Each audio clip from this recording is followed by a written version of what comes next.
JP Morgan dijo justo antes de que suba el dólar, un 10%, que había que abandonar la bicicleta, que ya era suficiente con el 20% que habían sacado en los 2 meses anteriores en pesos con el dólar quieto y que era hora de pasarse de vuelta a dólares para esperar la devaluación. La devaluación llegó, pegó un salto el dólar, la semana pasada bajó un poquitito, pero se mantuvo en ese escalón, un 10% superior al anterior. Y a partir de ese momento, con la suba de tasas para intentar hacer que los inversores no vayan al dólar, sino que se queden en colocaciones en pesos, volvieron a recomendar invertir en Argentina. El viernes a la noche, vaya si en un horario extravagante, el presidente hizo una muestra de fe a los mercados para intentar mantener encarrilado al dólar, al menos hasta esa elección del 7 de septiembre. Es cada vez más corto el horizonte financiero del gobierno. ¿Y por qué el presidente necesita cada vez más sobreactuaciones? Bueno, en definitiva porque ya no convence, no a la población, ya no convence a los mercados y por eso necesita cada vez hacer una demostración de fe más exagerada, como en las óperas que le gusta disfrutar con periodistas y presentadores amigos los domingos en Olivos. El riesgo país sigue por las nubes, el presidente se hunde cada vez más en la fragilidad de su programa económico y con Cristina Kirchner detenida ya hace 2 meses, la idea de que es el riesgo Cuca lo que tiene nerviosos a los mercados es cada vez más difícil de sostener. Más bien, la inviabilidad del propio programa económico es lo que empieza a asustar a esos inversores que desde Wall Street miran y dicen, che, ¿qué está pasando en la Argentina luego de los 20.000 millones de dólares que acaba de avisar que le gira el Fondo Monetario a Milei para que se imponga en estos comicios de medio término? Claro, si la Casa Rosada había culpado a Victoria Villarruel por el anterior traspié parlamentario en el Senado, en este caso en diputados no tuvo a quién echarle la culpa. Fue una paliza lo que sufrió la semana pasada un oficialismo grogui que ni siquiera sabía a quién le tocaba hablar, en qué momento, para intentar defender alguno de los decretos que voltearon en diputados, o también para frenar, por ejemplo, la emergencia universitaria, que vino justo antes del paro que toda esta semana hacen los profesores en todas las universidades nacionales, obviamente hartos de salarios que no tuvieron ninguna actualización en este primer semestre. Claro, dirán, la inflación bajó, claro, pero sigue habiendo. Y mantener sin actualización salarios que ya estaban achados por la motosierra feo el año pasado, bueno, los puso ya directamente en el umbral de la inanición. Claro, en el año electoral, por ahora, según el sitio Parlamentario, la ex revista Parlamentario, el gobierno encadenó 36 derrotas y solamente una victoria, que fue el DNU que le permitió a Caputo volver a endeudar de manera irregular, fuera de los cánones del propio Fondo Monetario, a la Argentina con el organismo de la calle 19 a pedido de Donald Trump. El presidente igual intenta convencer a los mercados de que sigue siendo confiable, empeñando, mirá, hasta su propia vida. Quiero ser muy claro con algo. No hay ninguna posibilidad de que yo permita que esto suceda. No vamos a volver atrás, no vamos a volver al pasado. No vamos a volver al sendero de la decadencia. Y al Congreso le digo, si ustedes quieren volver atrás, me van a tener que sacar con los pies para adelante. Me van a tener que sacar con los pies para adelante, dijo el presidente, que anticipó que va a haber penas en tribunales para los que osen votar en su contra en el Parlamento. Un desaguisado jurídico constitucional total. Pero, en definitiva, lo que quería hacer es un gesto.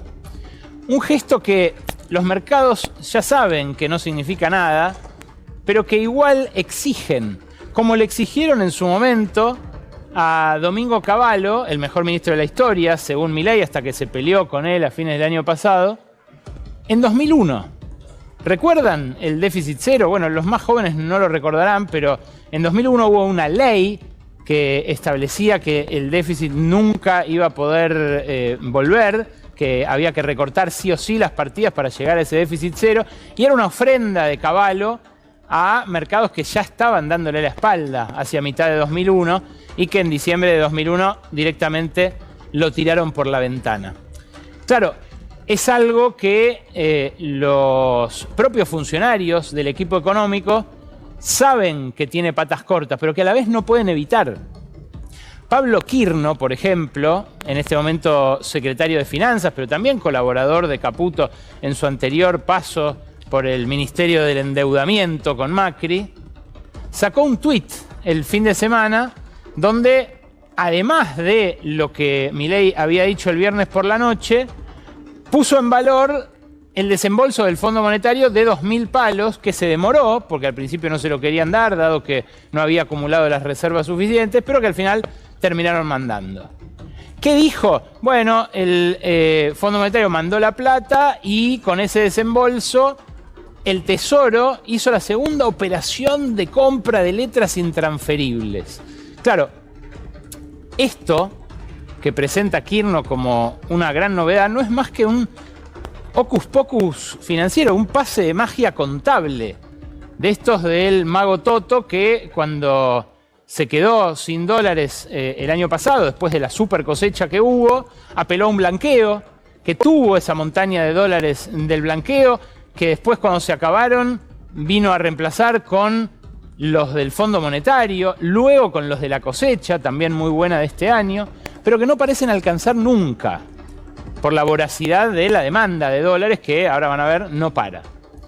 Claro, tan poca credibilidad tienen los funcionarios de Caputo que le contestan directamente financistas como Jorge Piedrahita. Jorge Piedrahita es un financista de Wall Street que suelen consultar mucho en medios como Bloomberg, en medios financieros como Reuters también. Y le dice Piedrahita, que es CEO de un fondo de inversión pequeño, a Quirno: la deuda consolidada del Tesoro más el Banco Central no cambió en absoluto. Le dice, le habla en neutro porque viven son Spanglish, ¿no? Todos estos, también los propios miembros del equipo económico que vivieron más en Estados Unidos que acá, en el caso del viceministro más en Chile que acá y también varias décadas en Nueva York. Le dice, tú eres un profesional exitoso, por favor seamos coherentes intelectualmente. A lo cual Quirno lo insulta, le responde que no sabe nada de economía, como suele pasar, esa pedantería tan de esta época y tan de las redes sociales, pero sin responderle el punto, que es que él lo que decía en su tuit es que con los dólares del fondo le compran las letras al Banco Central, que eran un pagadiós, pero que a la vez las rescata a valor de mercado. ¿Cuál es el valor de mercado de una letra intransferible? ¿Es lo mismo que el Banco Central le deba al Tesoro que la Argentina le deba al Fondo Monetario? Porque eso es lo que nos están tratando de hacer creer, que estuvo bien pedirle plata prestada al Fondo Monetario para dársela desde el Tesoro al Banco Central a cambio de una letra intransferible, que en definitiva se ve muy claro ahora que el presidente del Banco Central es un socio de la mesa de dinero de Caputo, que es difícil que el Central le exija al Tesoro un dinero así de grande y lo haga quebrar. Bueno, el Fondo Monetario sí nos puede hacer quebrar, y ya lo mostró en 2018 con el desbarranque del modelo de Macri. Claro, cuando uno ve la mesa de la cadena nacional del otro día, ve que hay un banco de inversión, el JP Morgan, que tiene una presencia destacada en el gabinete. Es cierto, pasaron algunos años, pero todos estos tipos, el ministro de Economía, el viceministro José Luis Daza, el presidente del Banco Central y el vicepresidente del Banco Central, fueron todos directivos destacados, estrategas de inversión de ese banco, el JP Morgan, que el otro día parecía a propósito haberse puesto en escena esta mesa, porque bueno, es a esos bancos a los que trata de convencer Milei de que no se va a descarrilar su esquema económico. Claro, pone a 4 ex JP Morgan alrededor suyo.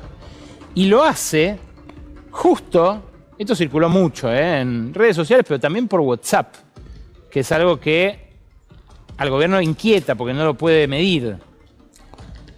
Lo hace justo cuando JP Morgan acaba de recomendar volver a la bicicleta financiera luego de haber recomendado saltar del asiento de la bici justo cuando el dólar empezaba a dar señales de que iba a subir.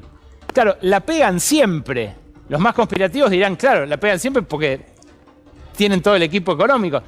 Sea por eso o sea por una cuestión de talento, JP Morgan dijo justo antes de que suba el dólar, un 10%, que había que abandonar la bicicleta, que ya era suficiente con el 20% que habían sacado en los 2 meses anteriores en pesos con el dólar quieto y que era hora de pasarse de vuelta a dólares para esperar la devaluación. La devaluación llegó, pegó un salto el dólar, la semana pasada bajó un poquitito, pero se mantuvo en ese escalón, un 10% superior al anterior.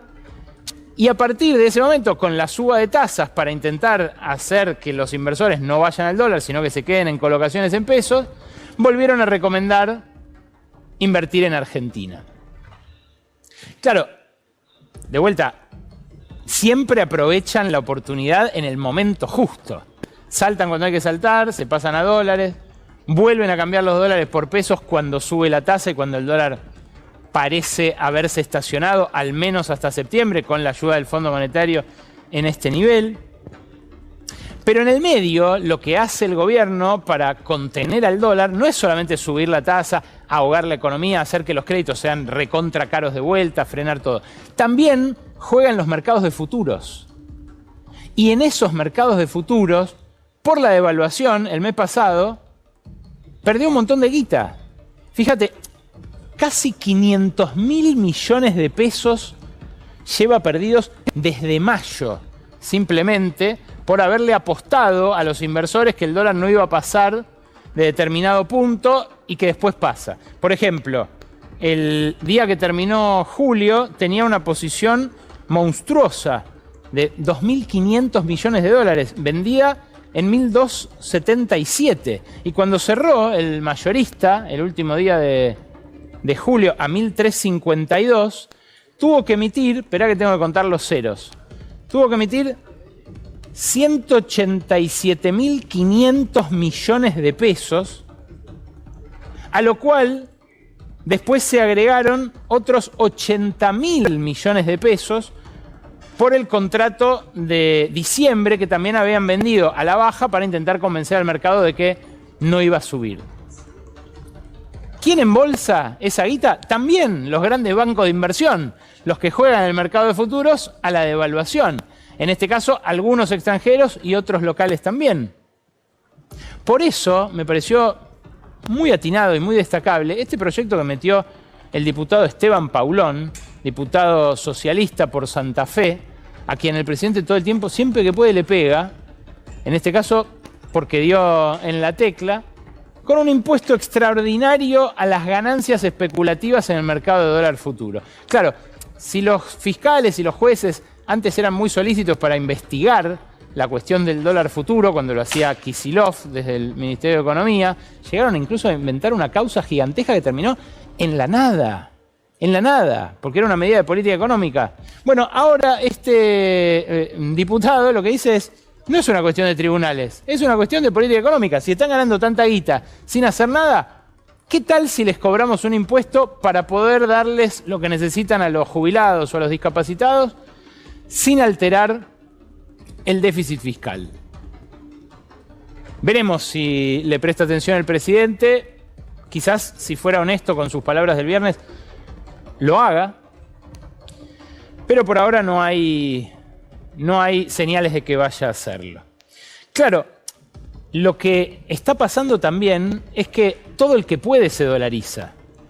El mago Toto se quedó sin conejos para los financistas, pero también para el pequeño inversor.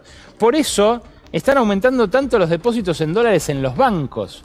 Hay quienes desde el oficialismo dicen, esto es una señal de confianza en el sistema, si no la sacarían. Pero claro, lo que genera dolarización de ahorros es la sensación de que el dólar está hoy más barato de lo que va a estar mañana. Y esto se refleja primero en el crecimiento de los depósitos, pero después muy rápidamente en los retiros por ventanilla. En vez de sacarlos del colchón, como ruega que hagan Caputo a los ahorristas, lo que están haciendo es llevarlos al colchón. Los depósitos crecieron en la primera mitad de julio, ahí tenés el último dato del Banco Central.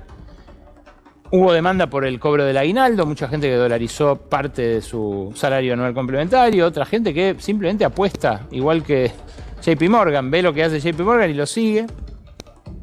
Y solo en la última semana del mes por ventanilla se fueron 400 millones de dólares. Claro, ellos lo que dicen es, aumentan más de lo que se va por ventanilla, entonces es una buena señal. Sí, fíjate lo que pasó cuando Macri abrió el cepo. Aumentaron, superaron, como ahora, los 30.000 millones de dólares los depósitos. Pero fíjate lo que pasó ahí.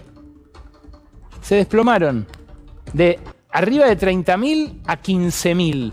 Dice Macri que es porque él perdió las PASO. Después incluso le echó la culpa a los votantes. Pero la dinámica parece repetirse.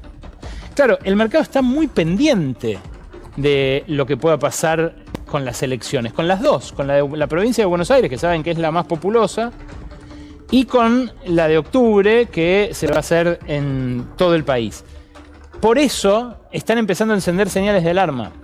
El Financial Times, por ejemplo, en su edición del fin de semana, le dijo a Milei que tiene un límite en su estrategia de shock, que el experimento puede estar entrando en una fase más complicada. Incluso lo que dice, fíjate, es que algunas de sus medidas responden más a la ideología que al sentido común, como por ejemplo frenar la inversión en infraestructura o desmantelar el presupuesto científico. Financial Times, Financial Times.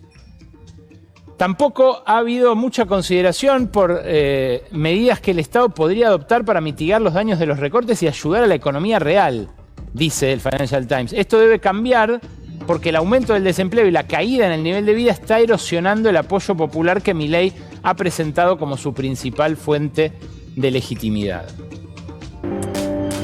Muchas gracias por ver el video hasta el final. Si llegaste hasta acá es porque te interesa lo que está pasando en el país y no te comes el verso de los grandes medios. Este canal es un espacio de resistencia, de conciencia y de verdad. Acá vas a encontrar noticias, análisis político y actualidad contada desde el lado del pueblo. No soy neutral, estoy del lado de los que luchan, de los que sufren y de los que no tienen voz. ¿Te gustó este contenido? Te invito a que te suscribas, que dejes tu like y comentá lo que pensás. Entre todos vamos a construir un canal que no se calla y no se vende. Gracias por formar parte de la voz del pueblo argentino. Nos vemos en el próximo video. Esa unidad la sentimos los verdaderos patriotas, porque